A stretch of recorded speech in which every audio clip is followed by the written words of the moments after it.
यानंतर मी आमंत्रित करते जिनत शेख, 11वा सायन्स.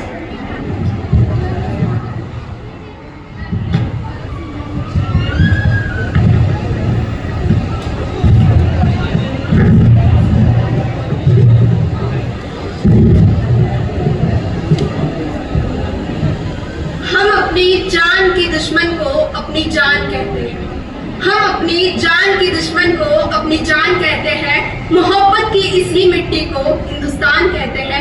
हिंदुस्तान कहते हैं. जो दुनिया में सुनाई दे उसे कहते हैं खामोशी, और जो आंखों में दिखाई दे उसे तूफान कहते हैं. जो ये दीवार का सुराग है साहब, जो ये दीवार का सुराग है, साजिशों का हिस्सा है, मगर हम इसे अपने घर का रोशनदान कहते हैं. अपने घर का रोशनदान कहते हैं.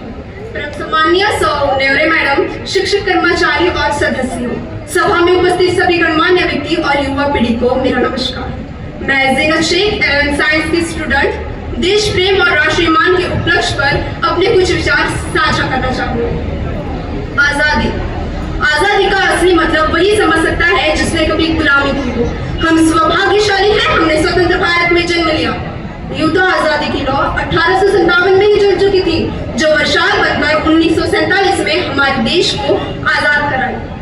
प्राचीन, मध्यकालीन और वर्तमान भारत के 3 उदाहरणों से स्पष्ट करना चाहूंगी कि जब हम फिरंगियों के फेरे में फंस गए थे तो रंगदे पसंदी चोला की एक आवाज पर टोलों के टोले उमड़ाते थे, और उनके वंदे मातरम की नारों से खून में आने वाला 5-5 डिग्री का तूफान अंग्रेजी शासकों की जड़ों में तूफान ला देता था.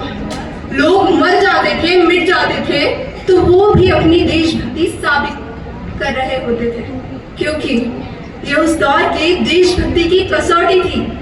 उसके बाद 62, 65 और 71 के युद्धों में अपना सुहाग गवा देने वाली औरत, जब घर के हालात ये हो जाया करते थे कि प्यार भी भरपूर गया, मांग का सिंदूर गया, नन्हे नानी हालों की लंगोटियां चली गई, छोटी छोटी बेटियों की चोटियां चली गई, बाप की कमाई गई, भाई की पढ़ाई गई.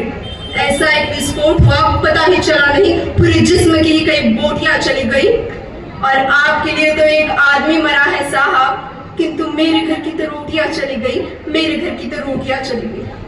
वाले हालात पैदा हो जाने के बावजूद एक माँ अपने बेटे को सरहद पर दुश्मन की भुजिया उड़ाने भेज दिया करती थी, और उसे पत्र लिखाकर ये भेजा करती थी कि अम्मा ने खत लिखा है बड़े चाव से, पुत्र मेरे ना घबरा जाना, 1 इंच भी पीछे ना हटना, चाहे इंच इंच कट जाना, चाहे इंच इंच कट जाना.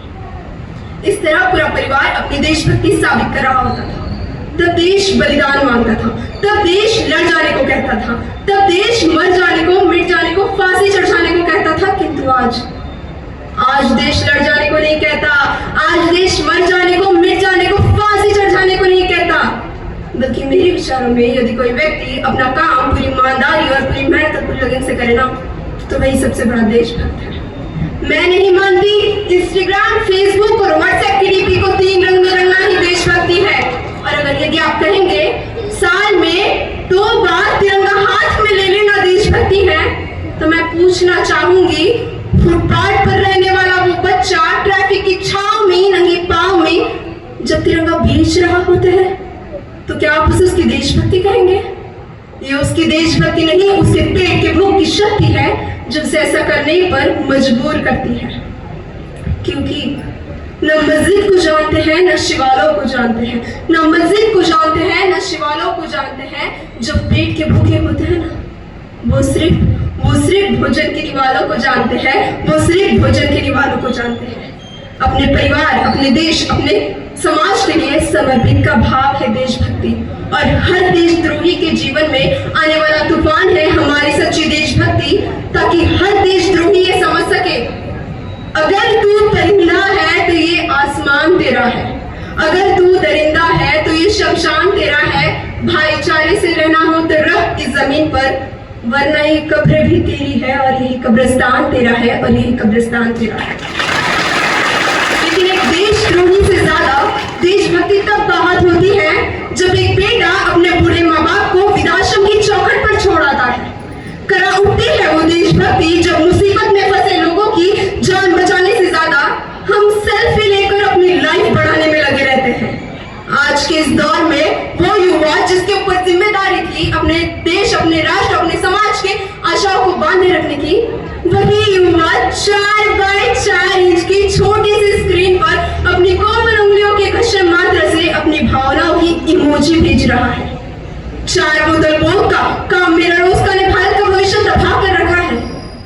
एक ऐसे समाज में जीते हैं जहां पत्थर की मूरत को लगते हैं 56 भोग और भूखे नंगे तड़पते सो जाते हैं लोग, भूखे नंगे तड़पते सो जाते हैं।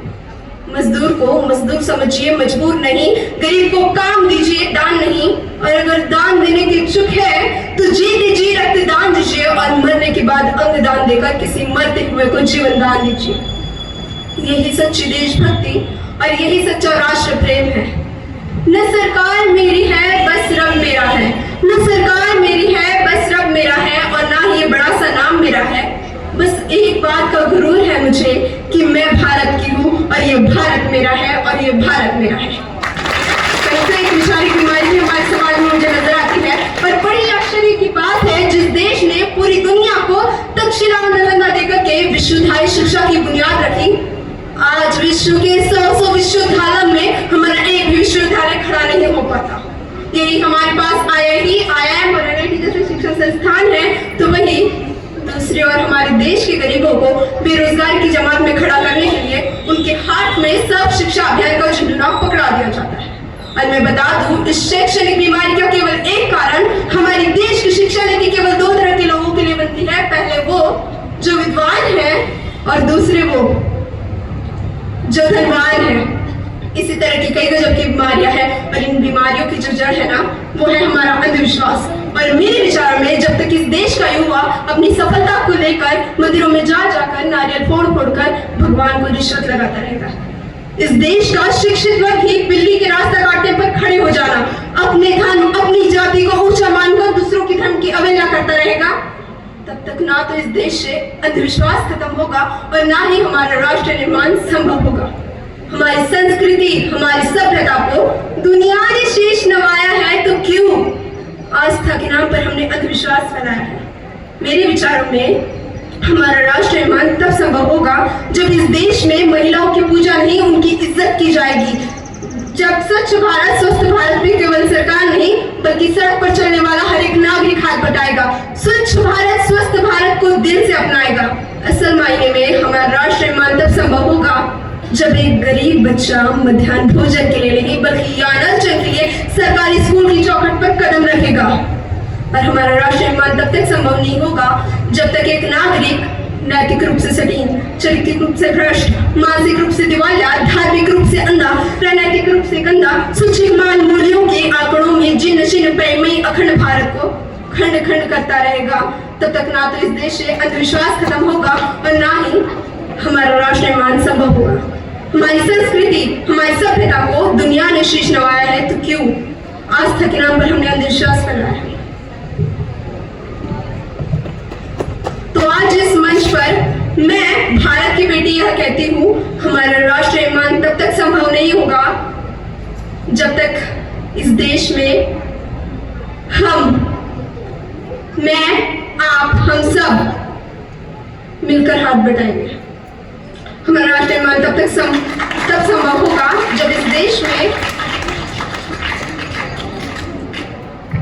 तो आज इस मंच पर मैं पूरी जिम्मेदारी के साथ भारत की बेटी यह कहती हूँ, हमारा राष्ट्र निर्माण पूरे भारत की बेटी यह कहती हूँ जब हमारा राष्ट्र निर्माण तब संभव होगा जब मैं, आप, हम सब मिलकर हाथ बटाएंगे, स्वच्छ भारत स्वस्थ भारत को दिल से अपनाएंगे। तो अंत में मैं बस यही कहना चाहूंगी, मेरा हिंदुस्तान महान था, महान है, महान रहेगा। मेरा हिंदुस्तान महान था, महान है, महान रहेगा। होगा हौसला सबके दिलों पे बुलंद, तो एक दिन वो देश भी जय हिंद कहेगा। वो देश ही क्यों, सारा जहान जय हिंद कहेगा, क्योंकि सारे जहां से अच्छा हिंदुस्तान हमारा, सारे जहां से अच्छा हिंदुस्तान हमारा। हम बुलबुलें हैं इसके, ये गुलिस्तान हमारा, ये गुलिस्तान हमारा। जय हिंद, वंदे मातरम।